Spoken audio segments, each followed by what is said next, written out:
They're desperate. I mean, they're bored or they're desperate. Like I was saying, it's great because you and I, if we ever apply to go to a Liberal press conference, they won't allow us. I mean, you'll get arrested. They'll just maybe escort me out nicely, but we don't get the chance to ask them questions. So they came here and they had Rebel and True North and the Counter Signal and all of these people. So we had the opportunity to question them, and I bet they were regretting it because Pablo Rodriguez, yesterday, he just took questions from anyone. Today, they said only one-on-one interviews because they didn't want to scrum. Of course, then you and I just follow them after and we get our questions in that way. But I think they're really, really desperate, and all they have are these stunts. Alexandra for Urban News, and I'm currently at the Centre des Congrès in Quebec City. And as you can see behind me, the Conservative Convention just finished and they are slowly wrapping up. A lot of incidents happened during these 3 days as the visit of the Liberals, Stephen Guilbeault and Pablo Rodriguez, who came in response of what had been said so far during the convention. I wanted to talk about it with Andrew Lawton, the star of True North. So let's check our interview. You will probably more understand what happened at the convention. I think like the Conservatives are a lot more excited and optimistic than they have been in many years. Like I remember covering Conservative politics in the last decade, and there's been a lot of disappointment. I mean, the Conservatives lost in 2015, they lost in 2019, they lost in 2021, and not only have they lost, but they've lost elections that people thought were really winnable because a lot of the problems with Justin Trudeau are not new. So right now, like people don't feel like they're in a party that keeps losing. Like everyone here thinks they're on the winning team, and I think that's a real change in the mood from the past years. Mm-hmm.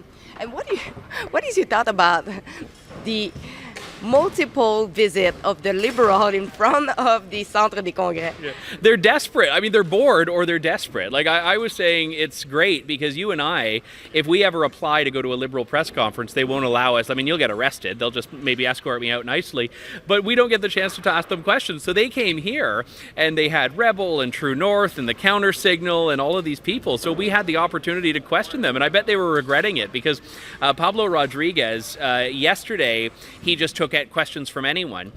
The former vice chair of the CRTC said that it's the CBC that's going to get the lion's share of any money given under the Online News Act. So how is that supporting independent media creators in Canada when it's just increasing an already very generous subsidy that the CBC gets from the government? Well, we based our bill on what we saw in Australia, and we tweaked it, and I think we made it better. But if you look at Australia, proportionally, it's all the small media that got more than the rest.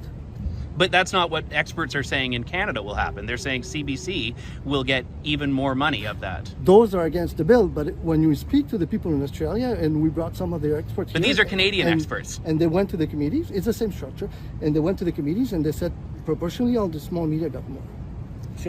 Mais si M. Trudeau aimait autant le Canada, pourquoi il a autant polarisé les gens durant la pandémie avec les mandats de vaccination en essayant de ne pas écouter la voix de certaines personnes qui étaient dissidents ou qui ne voulaient pas se faire vacciner que des raisons pour religieuses ou personnelles? Mais sauf depuis faire santé publique au Canada, c'est chacun des étudiants que l'on connaît comme gouvernement était sur la base de la santé publique.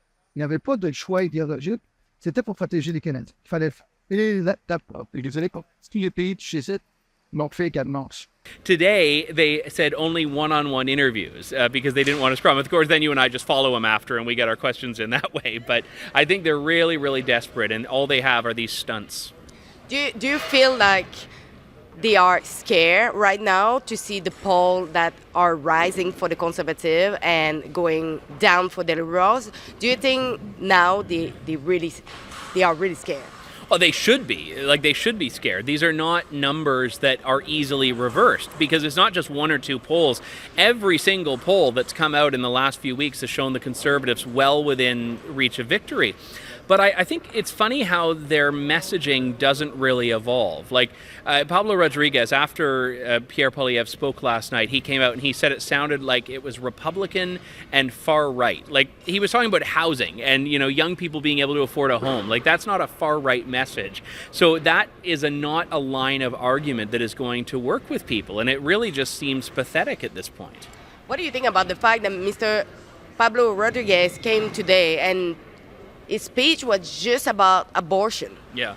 Yeah, I mean, which no one is even talking about here. Now, look, there are pro-life people in the party that want to be talking about that more, and I think they deserve to have a say.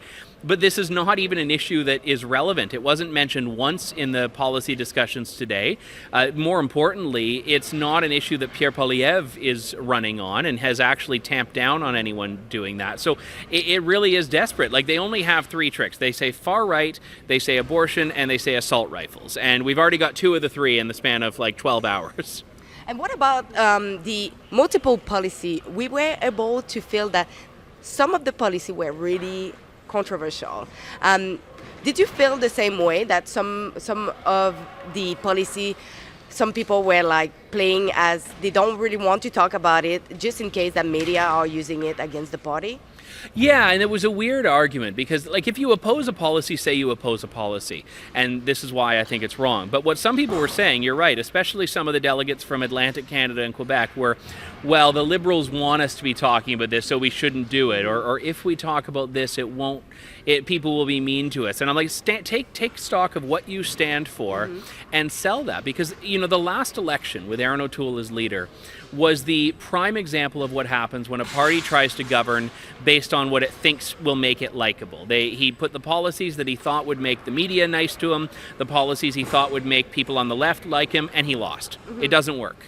So we feel like maybe there is a win for a next election. Do you think that NPD would just keep the Liberal into power until 2025? Maybe. I mean, look, Jagmeet Singh is a terrible leader for the NDP because he's given them nothing. He's gotten no concessions. He's gotten no NDP policy. But he's also lost elections. And he, I think, after the next election is gone.